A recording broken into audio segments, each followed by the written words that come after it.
11 décembre. Cela fera quelques jours déjà que le jeune homme détient Jack Portaport et que le village est à leur recherche. Finalement, avec les recherches même dans les maisons brûlées, finalement c'était en vain.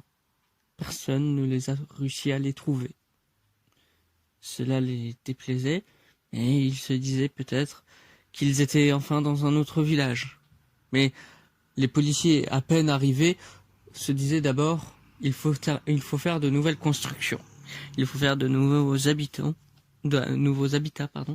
et essayer de faire que le commissariat soit plus vivable pour eux. Car sinon, ils pensent qu'ils ne pourront pas rester toute la nuit, toutes les journées. Mais enfin, ils ont donc, à la place, décidé de faire que la moitié du village fasse une construction, même tout le village, pendant que la police les recherchait. La police essayait aussi d'être d'abord en contact avec la famille de Jack Portaport. Leur prévena qu'ils étaient la nouvelle police, et que tout allait bien se passer, qu'ils feraient leur maximum pour le retrouver. Et qu'ils voulaient savoir juste si c'était à cause de lui qu'il a été kidnappé ou pas. S'il a déjà fait des choses mal.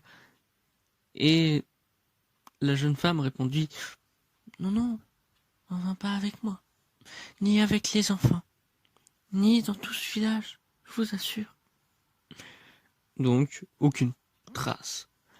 Mais donc, il chercha quand même une trace dans les fichiers de savoir si, justement, l'enfant était venu, mais il se rappela que l'un des policiers était le maire, et donc que sa maison avait brûlé, et donc toutes les informations qu'on pourrait avoir sur le jeune pyromane ont été brûlées. De son point de vue, d'ailleurs, justement, ils étaient pas dans un nouveau village. Ils étaient, pour ainsi dire, dans le village, au cœur du village, dans un endroit qui était tenu secret par les militaires il y a quelques années avant. Pour, justement, prévoir avec la peste blanche pour se permettre d'avoir des vivres et tout. Et finalement, justement, c'était l'endroit parfait. Personne n'allait les découvrir. Et une nouvelle fois, comme la veille, Jack Portaport se réveille. Mais ce coup-ci, ne sait pas vraiment où il est.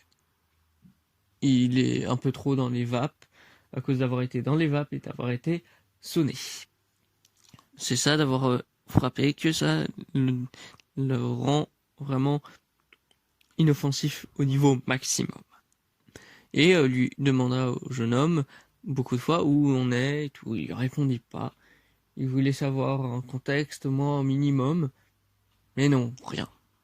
Bon, ça semblait être en vain de lui poser des questions. Ainsi, Jack Portaport décida juste de vouloir savoir ce qu'il voulait. Mais le jeune homme semblait un peu trop excité à pouvoir le dire. Et du coup, il lui fit un peu de suspense. Et Jack Portaport était quand même encore dans les pommes, donc s'en rendit pas compte de l'attente qu'il avait. Là où les policiers s'en rendent bien compte que là, s'il se dépêche pas, le mois de décembre va être complètement foutu. Là, c'est bientôt Noël. On est presque à mi-chemin d'attente. Ça devient long, quoi. Et que même si ils vont peut-être s'installer dans cette ville avec avec leur famille, eh ben, c'est quand même pas pratique, quoi. S'il y a quand même un pyromane en liberté, c'est pas le meilleur endroit qu'ils vont dire à leur famille. Venez, on va habiter là, les enfants. Et toi aussi, chérie. Ah, cool, c'est quoi ce village? C'est là où il y a un pyromane. Ah non, en fait.